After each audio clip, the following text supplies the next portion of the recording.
الحمد لله والصلاة والسلام على رسول الله. اما بعد، برادر میگویند امروز انسان‌هایی هستند که ما وقتی که حدیث رسول اکرم صلی الله علیه و سلم را برای آنها میرسانیم، آنها حجت می‌آورند به ضد حدیث، فعل یک عالم را، عمل یک عالم را یا سخن یک عالم را. ما به ویها حدیث میگیم، ویها به ما سخن عالم یا عمل عالم را میگویند. میگن که فلان عالم ما این عمل را کرده بود، فلان اولیاء یا شیخ یا ایشان این را میکند. یعنی حدیث را به عالم رد میکند. میگویند سبحان الله، وقتی که ما به اونها قرآن را میاریم، میگویند که خوارج هم در زمان خودش، در زمان علی رضی الله عنه، قرآن را به خودش حجت گرفته بود. یعنی این قرآنی که شما امروز حجت میگیرید، این هم نادرست است میگن، چرا که این هم صفتی گو که خوارج است میگن. سبحان الله. پس حدیث بیارید، سخن عالم را بیارند، قرآن بیارید، شما را تهمت به خوارج بکنند. چی باید کرد؟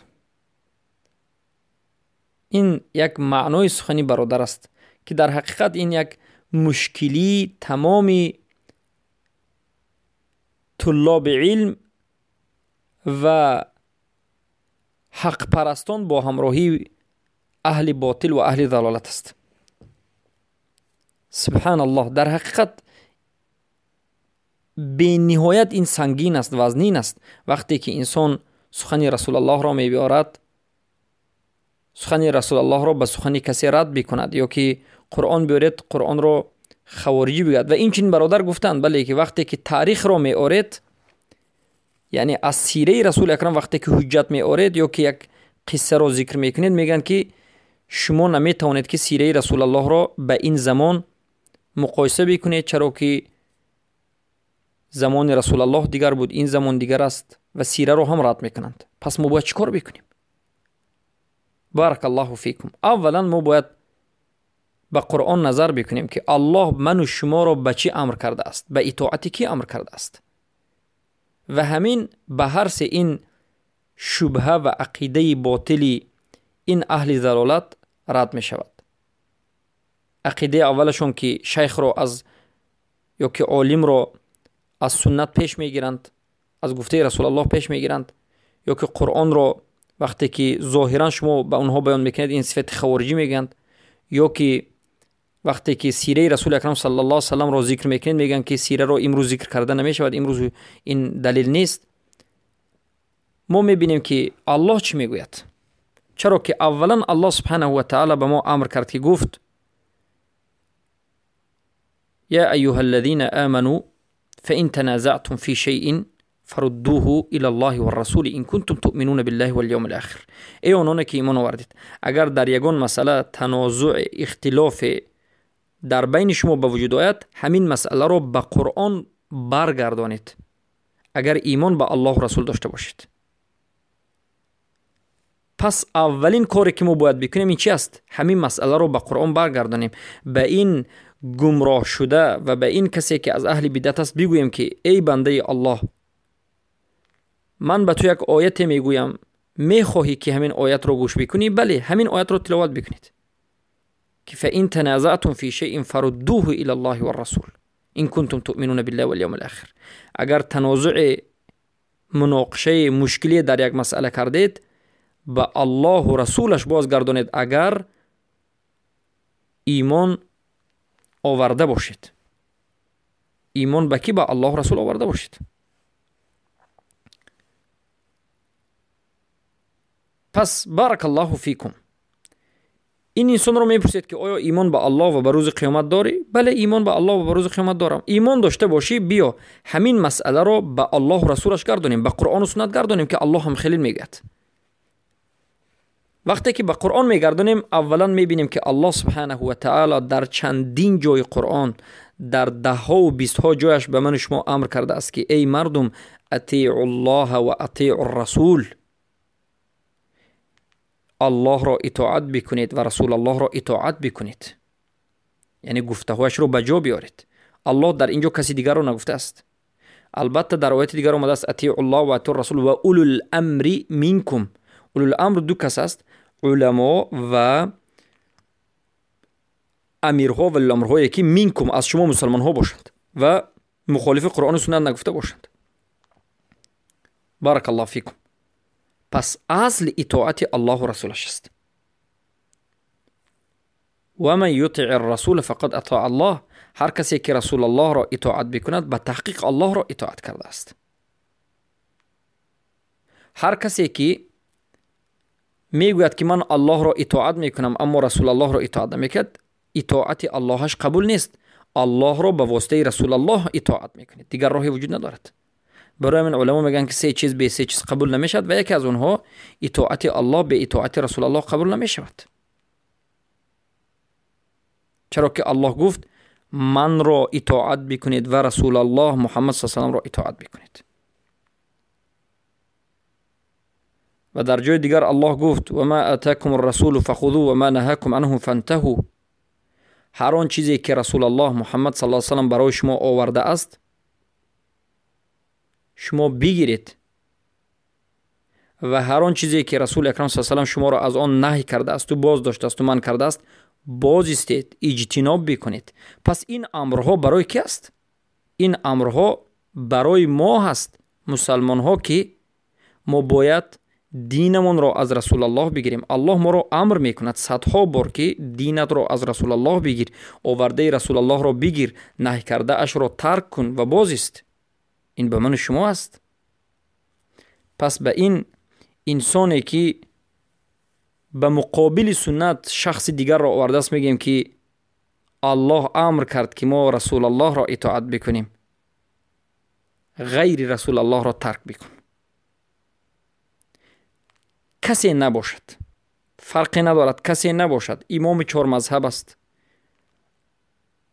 حتی علما میگن حتی صحابه هم اگر بناگاه خطا کرده مخالف برآمده باشند البته قبول نیست. چگونه که بعضی از صحابه و سخنشان قبول نیست در حالتی که تنها آمدند و خطا کردند.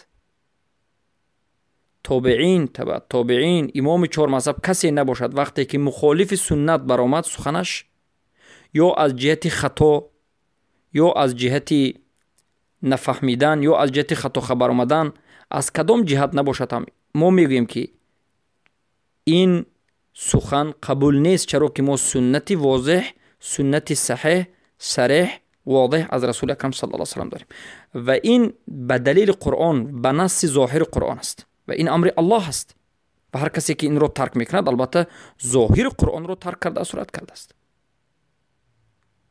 و الله سبحانه و تعالی این امر رو واضح آشکار به منشون روشن کرده است. و این چنین در حدیث صحیح آمده است که رسول اکرم صلی الله علیه و آله نه یک بار بلکه یک چند مراتب من شما را امر میکنند که به سنت رسول اکرم صلی الله علیه و آله چنگ بزنیم. اولا امر رو ما از قرآن ذکر میکنیم. الله در قرآن ذکر میکنه و میگه اعوذ بالله من الشیطان الرجیم واعتصموا بحبل الله جميعا ولا تفرقوا. چنگ بزنید به حبل الله. حبل الله را مفسر قرآن ابن عباس میگن که قرآن و سنت، حبل الله المتین قرآن است و سنت است. با قرآن و سنت چنگ بزنید و تفرق نکنید، یعنی از غیر قرآن از قرآن و سنت به غیر چیز نگذارید، به غیر قرآن و سنت به دیگر چیز چنگ نزنید بلکه فقط به قرآن و سنت چنگ زنید و اختلاف به غیر قرآن و سنت نکنید. سبحان الله. و رسول اکرم صلی الله علیه و آله میگویند تمسکوا بسنتی و سنت الخلفاء الراشدین المهدیین و عضوا علیه بالنواجذ.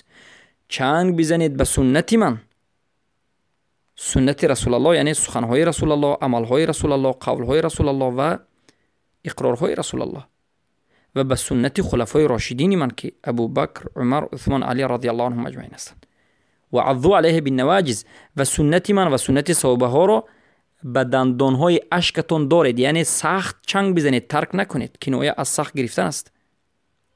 پس ای کسی که به مقابل سنت رسول الله سخنی عالم از علما را میآری از الله شرم بدار، و از الله بترس که تو مخالف قرآن و سنت چنگ زده ای و به مخالف قرآن و سنت سخن کرده ای که رسول اکرم صلی الله علیه و سلم در حدیث صحیح میگویند ترکت فیکم امرین ان تمسکتم بهما بعد لن تضلوا بعدی.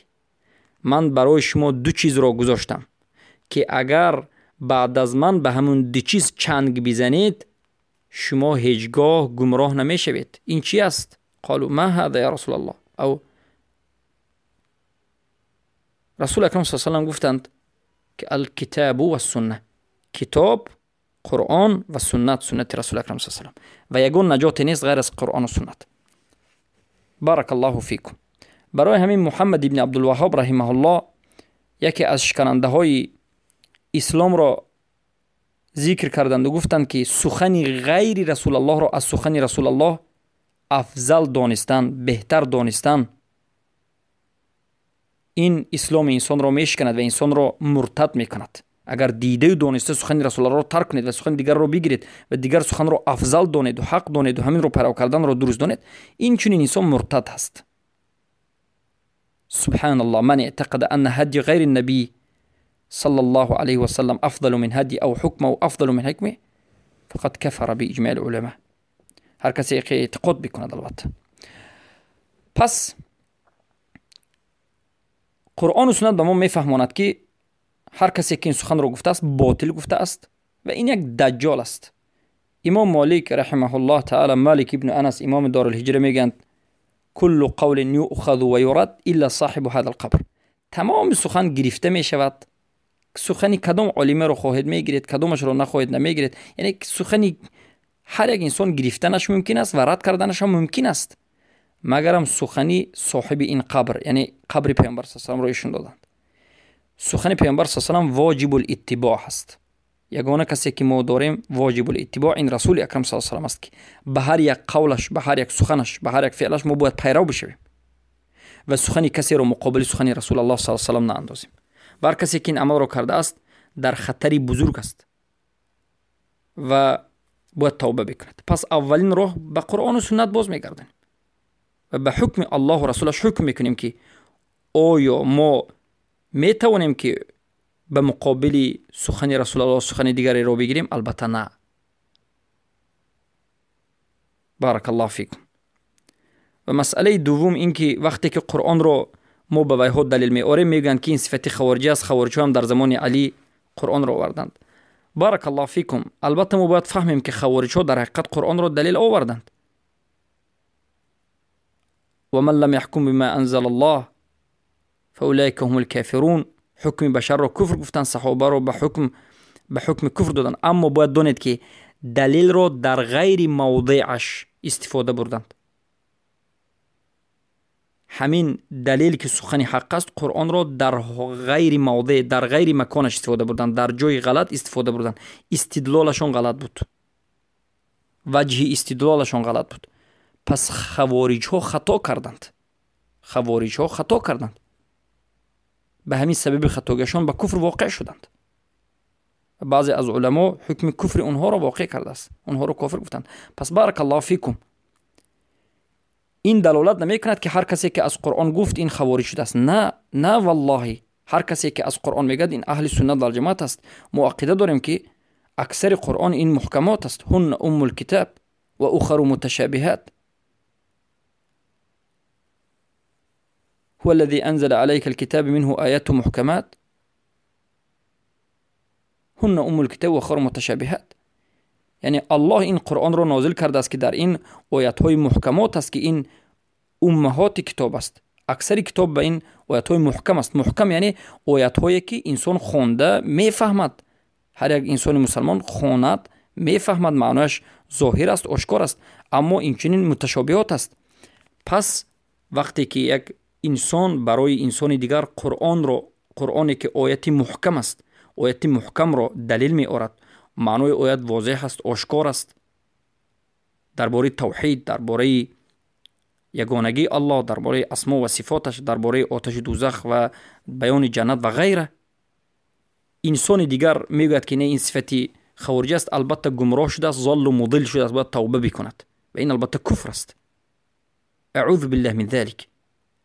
رسول الله قرآن رو حجت می‌آوردند، صحابه، تابعین، تبع تابعین. منهج اهل سنت و الجماعت است. اگر قرآن رو حجت نبیارد چی رو حجت بیارد؟ چه خیلی که اهل بدعت میکنند مگر شعر رو حجت بیارد. مولوی جنونی میگویند، در مثنوی میگویند گفت مگر شعر بگوید، دیگر علاج نیست چی بگوید؟ پس این منهج اهل بدعت است که قرآن رو رد میکنند. بلکه ما میگیم قرآن و سنت به فهم سلف اونها، این منهج اهل سنت و جماعت است. ما قرآن رو تنها نمیگیریم. قرآن رو تنها گرفتن، فقط قرآن رو میگیرم کسی که میگه این منهج خوارج است. اما ما میگیم قرآن و سنت، ما قرآن رو میگیریم و سنت رسول الله رو به فهمی کی؟ به فهم خودم یا به فهم کدام بدعتی؟ نه، به فهم صحابه ما قرآن و سنت رو باید فهمیم.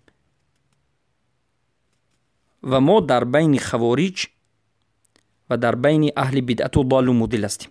خوارج فقط قرآن میگیرد، اهل بدعت نه قرآن و نه سنت. ما هم قرآن هم سنت و هم قولی صحابه که فهم قرآن و سنت رو به فهم صحابه میفهمیم. الحمدلله امتی وسطیه و مذهب اهل سنت و الجماعت مذهبی وسطیه است. بارک الله فیکم. پس بار دیگر میگوییم که قرآن را حجت آوردن این صفت خوارج نیست. قرآن را غلط حجت آوردن و در همین غلط ایستادن، قرآن را به فهم صحابه نآوردن و قرآن را گرفتن و سنت را ترک کردن، فقط خود قرآن را گرفتن، این صفت خوارج است.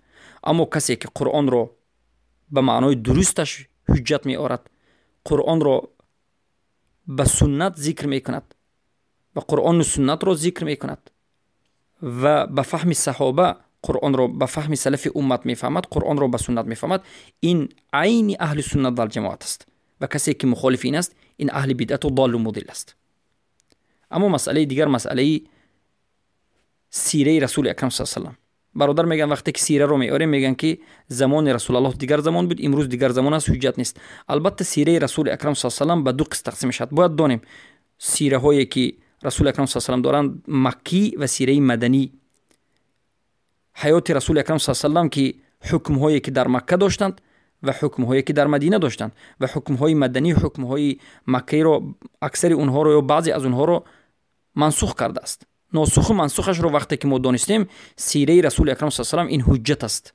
سیره رسول اکرم، حیات رسول اکرم صلی الله علیه و آله وقتی که صحیح بودنش به حجت صحیح وارد شد، به حدیث صحیح، به سند صحیح، مثلا سیره رسول الله از حدیث ها گرفته شده است. حدیثی که از امام بخاری رحمه الله روایت است، امام مسلم، و سیره رسول الله بعضی از قصه ها در قرآن ذکر شده است. وقتی که سیره رسول اکرم صلی الله علیه و سلم که منسوخ نشده است، یعنی حکمی که در سیره آمده است و منسوخ نشده است و همون حکم باقی مانده است، همون حکم را می آورید و یک مسئله را حکم میکنید و کسی دیگر قبول نمی کند و میگه که حیات رسول الله دیگر بود، حیات ما دیگر است، اعوذ بالله من ذلک، این سخنی بی نهایت خطرناک را گفته است. درست حیات دیگر بود اما حکم عیناً همون حکم است. حکم مسئله عیناً همون حکم است. مثلا کفر بر طاغوت، حکم توحید، حکم شرک، حکم کفر، حکم دین، حکم شریعت، حلال حرام، عیناً همون حکم است. بارک الله فیکم. یعنی دین همون دین است. دینی که در زمان رسول اکرم صلی الله علیه و آله بود همون دین امروز دین است. و دین دیگر بود، دین قدیم شد، امروز دیگر است، این سخن کفر است. و حیات رسول الله دیگر حیات بود، امروز حیات دیگر است، مثال آوردن نمیشود. گفتن این هم اعوذ بالله یک عقیده بدعتی گمراهی است. بلکه حیات رسول اکرم صلی الله علیه و آله تا روز قیامت برای امتشان این چی است؟ نمونه است. چرا که دلیل داریم که الله سبحانه و تعالی میگه ولکم فی رسول الله اسوه حسنه، ولقد كان لكم في رسول الله اسوه حسنه لمن كان يرجو الله واليوم الاخر. به تحقیق برای شما رسول اکرم صلی الله علیه و آله محمد نمونه الگوی نیکویی هست، پس شما پیرو بر رسول الله بکنید. این عموم است، آیات عموما دلالت میکرد. چخیلی که در علم اصول فقه آمده است، وقتی که عموم دلالت کرد تا روز قیامت هر امتی پیامبر صلی الله علیه و آله باید پیروی رسول الله بکند، باید حیات رسول الله را بیاموزد و حیاتش را مانند حیات رسول الله بکند. البته از فعالیت، از سیستم دولتداری، از سیاست، از زندگی، از فعالیت، اما مسئله های دنیوی در حقیقت تغییر یافته است. ما مسئله دینی رو میگیم، دین همون دین است، تغییر نیافته است، اما مسئله دنیوی البته تغییر یافته است و اشکال در مسئله دنیوی وجود ندارد. مثلا در مسئله چگونه زندگی کردن، مسئله خانه و در، مسئله مثلا ماشین سوار شدن، سر لباس، که البته این به دین دخل ندارد، این هیچ مشکلی وجود ندارد در این مسائل. مسئله در دین است. بارک الله فیکم. پس این بود یک